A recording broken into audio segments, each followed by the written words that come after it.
일상 회복에 접어든 어제 거리 곳곳의 표정이 확 달라졌는데요. 전문가 모시고 얘기 나눠보겠습니다. 정기석 한림대 성심병원 호기내과 교수 나오셨습니다. 어서 오세요. 우리나라뿐 아니라 지금 세계 곳곳이 일상 회복으로 들어가고 있는데요. 코로나의 긴 터널을 저희가 좀 되짚어 보자면 사망자 숫자가 상당히 많습니다. 지금까지 500만 명 넘었다고요? 네, 안타까운 일이죠. 우리나라는 지금 3천 명이 조금 안 되는 2,800여 명인데 전 세계적으로 500만 명이고요. 제일 많은 나라가 미국입니다. 미국이요. 예, 그다음에 브라질, 인도. 이렇게 해서 그 세 나라를 합쳐보면 한 180만 명쯤 되기 때문에 전 사망자의 한 3분의 1을 차지하는 그런 정도이고, 그 이유는 미국 같은 경우는 너무나 무방비로 있다가 초기에 검사도 못하고 뭐 이러면서 이제 많이 숫자가 늘었고요. 나머지 나라들은 조금 이제 방역에 아무래도 좀 소홀했던, 초기부터 지금까지도 소홀했던 면이 이제 이런 결과를 낳은 게 아닌가, 그렇게 보고 있습니다. 네. 그런데 이제 국가별로 좀 살펴보면은 오히려 부자 나라, 선진국에서 사망자가 훨씬 많았다고 그러죠? 예, 그분들이 제일 처음에 이제 당했던 장소가 소위 요양원들이죠. 예, 나이가 많이 든 사람들이 모여 사는 곳. 예. 그러니까 우리나라는 초기에 이제 막 마스크를 하고 백신은 없었지만 준비를 많이 하면서 이제 철저하게 한 반면에 선진국에서는 그렇지 않은 경우가 많았습니다. 그러다 보니까 검사도 늦어지고 이제 노인 인구에서 많은 사망이 생겼고요. 그리고 처음에 방비를 못 하다 보니 시작하는 그 환자의 숫자가 달랐어요. 우리는 처음에 뭐 50명, 100명, 그리고 이제 100명 넘어가면 넘었다 이렇게 시작했는데, 거기는 어느 날 갑자기 우리나라 인구비로 따지면 1000명, 2000명으로 시작을 했기 때문에 100명이 200명 되는 기간보다 그들이 1000명이 200명 되는 기간이 오히려 더 짧게 느껴질 정도로 굉장히 많은 환자가 발생하다 보니까 사망 비율은, 소위 말하는 치명률은 큰 차이가 없거든요.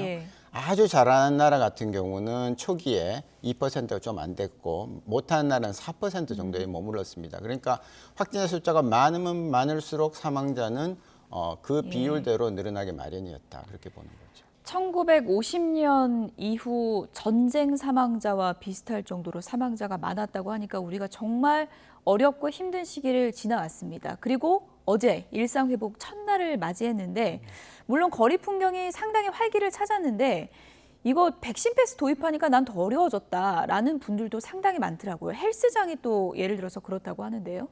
네, 제가 마침 어제 헬스장에 갔는데요. 아, 그러셨습니까? 네. 예. 그 사실 그전에는 그냥 자유롭게 들어오다가 그러니까요. 지금 갑자기 이제 못 들어오게 된 부분이 있고요. 근데 이제 그 재밌는 것은 헬스장 종사자들은 방역 패스에 해당이 되지 않습니다. 아, 그런가요? 네. 예. 그분들은 뭐 백신을 맞았든 안 맞았든 종사자이기 때문에 그냥 24시간 일을 하는 것이고요. 잠시 들러서 한두 시간 운동하는 사람들은 백신 방역 패스가 있어야 되고 하는, 논리적으로는 좀 납득이 안 가네요. 논리적 납득이 전혀 안 가죠. 이제 문제는 이제 그런 제재를 또 가하기 시작하면 모든 접객업소에서 다 이제 백신 방역 패스를 가져야 되기 때문에 고용의 문제가 생기고 하기 때문에 그렇겠군요. 그런데요.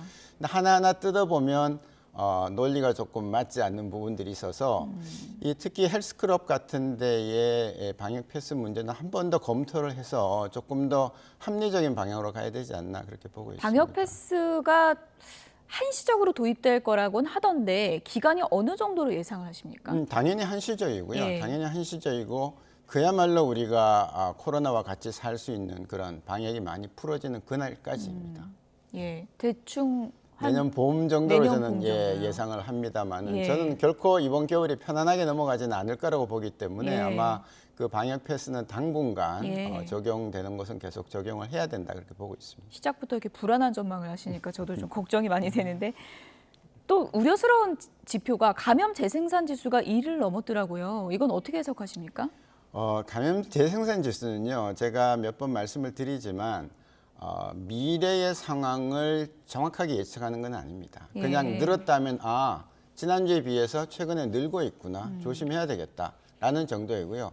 감염 재생산 지수 1이 넘었다고 해서 1주, 2주 뒤에 반드시 는다는 그런 통계는 없습니다. 그렇게 예측하는 건 아닌데요. 다만 저는 그 수치는 좀 봐야 된다고 봅니다. 1.03 정도 지금 나오고 있는데요. 저게 만약 1.2다 그러면 이 올라가는 기세가 무섭구나, 이렇게 생각이 되죠. 지금 저 숫자를 보십시오. 0.86, 0.88 지금 2주째, 3주째 때, 저 때는 그러면은 그 다음 주에 줄어들어야 될 거 아닙니까? 예를 들어 예. 사람들이 생각하는 대로 그렇죠. 재생산 지수가 줄어들면 줄어들지 않죠. 예, 그거는 저 재생산 지수를 계산하는 시기 과거에 그 전에 비해서 지금 얼마나 늘어나냐 줄어나냐 보기 때문입니다. 그럼에도 불구하고 어쨌든 트렌드가 아까 경향이 저렇다는 것이기 네. 때문에 예, 저걸 봐가면서 이제 조심을 좀 더 하자라는 경고 지표는 될 수 있습니다. 추이를 이제 잘 봐야 된다는 말씀이신데 확진자 수 추이도 우리가 꼼꼼하게 챙겨봐야 되지 않겠습니까? 근데 방역 당국에서 일단 이렇게 되면 두세 배 늘어날 거다. 우리가 이제 10,000명까지도 예상을 한다라고 생각했는데 어떻게 보십니까? 예상은 얼마든지 할 수 있습니다. 누구는 뭐 2만 명 이렇게 예상을 하는데요. 지금 5천 명이 되면 상당히 좀 여러모로 사회가 좀 불편해, 특히 의료계가 굉장히 많이 불편해지고요. 5,000명이 네. 약간 그런 선인가요? 예, 왜냐하면 지금 위중증 이완율이 한 1.5%까지 떨어졌습니다. 그 상황에서 환자 한 2,000명을 놓고 중환자실이 절반 정도 차 있는데 이게 지금 5,000명이 됐는데 위중증 이완율이 떨어지지 않으면 우리는 견디지 못하고요. 다행히 백신의 힘으로 위중증 이완율이 쭉 떨어져서 1% 밑으로 가준다면 예. 5,000명이 발생해도 우리는 갈 수 있습니다. 그러나 10,000명 이렇게 넘어가면 아마도 특히 의료계에서는 병원 이곳저곳에서는 상당한 혼란이 올 거다. 그렇게 말씀드립니다. 그러면 그때쯤 되면은 비상계획 발동 이게 들어가는 건가요? 예, 지금 이제 중환자실 점유율로 따져서 75% 이상이면 비상계획 발표 언제 한다고 하는 건데요. 예. 저는 특히 비상계획을 세우는 건 정말 필요합니다. 그러나 그것을 서킷 브레이크라는 그 증시에 굉장히 불안한 그런 상황을 그걸 따가지고 그걸 하겠다라고 얘기하는 것은 그렇게 적절한 표현이 아니라고 봅니다. 왜냐하면 예. 이 코로나19는 2년이 지나면서 우리가 예측 가능한 그런 범죄에 들었다고 보는 겁니다. 특히 위중증 이완율이나 치명률 같은 것을 우리가 미리 예측해서 살필 수가 있는 건데 예. 그거를 살필 노력을 하지 않고 그냥 쭉 기다리다가 어느 날 갑자기 75%가 되면 비상계획을 실행하겠다라는 예. 것은 자동차를 이렇게 서서히 가다가 좀 서서히 멈췄다 가다 해야 되는데 갑자기 브레이크를 꽉 밟는 거죠. 예. 그렇게 밟았을 때 사회가 요동치지 않겠느냐. 예. 특히 중환자실이나 이런 의료진들이 과연 그거를 견딜 수가 있겠느냐. 견디긴 하겠지만 그 다음이 문제입니다. 왜냐하면 지금까지 안정되게 치료하고 있던 그 체계가 상당히 흔들리게 되거든요. 그래서 저는 비상계획이 제발 발동 안 해야 되겠지만 저는 예. 발동하리라고 보는데 그 비상계획을 세워놨지만 그 비상계획 전에 비상계획이 가지 않도록 계획이 실행되지 않도록 지금 50%부터 지금 50%입니다. 중환자실 50% 점유율이요. 정도요? 예. 그렇게 좀 해야 되고요. 특히 지금 경기하고 서울 지역은 60%입니다. 점유율이. 예. 그래서 그 부분을 잘 살펴야지 지금 괜찮아 그러다가 전국적으로 75%가 갔을 때 수도권은 이미 80% 90% 가까이 가고 있다는 거거든요. 예. 그렇게 되면은 현장에 있는 사람들은 매우 걱정이고 제가 여기 들어오기 전에 우리 병원에서 코로나19 보는 중환자 교수 2명하고 이제 얘기를 좀 하고 들어왔는데요.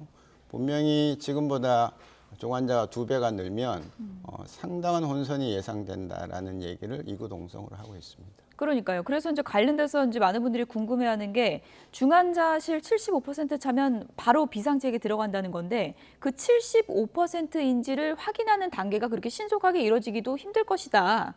이런 분석도 있더라고요. 글쎄요, 이제 그게 실시간으로 코로나19 지금 대비하고 있는 한 1,000베드 정도가 있습니다. 예. 1,000병상의 중환자 병상의 지금 상황을 매일매일 중대본이 발표를 합니다. 그러나 그것은 그 전날 오후에 통계를 이렇게 뭐 전화로 등등 서류로 받아가지고 이제 숫자 나열에 지나지 않고요. 예. 그렇게 해서는 파악이 제대로 된다고 볼 수가 없습니다. 중환자실은 굉장히 역동적인 곳입니다.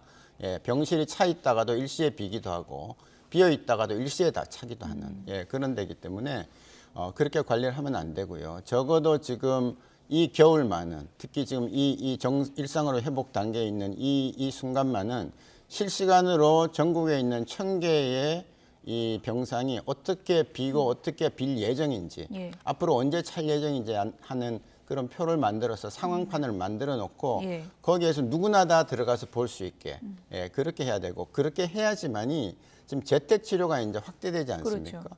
그러면 그 중에서는 중환자실로 직행해야 되는 환자들이 있습니다.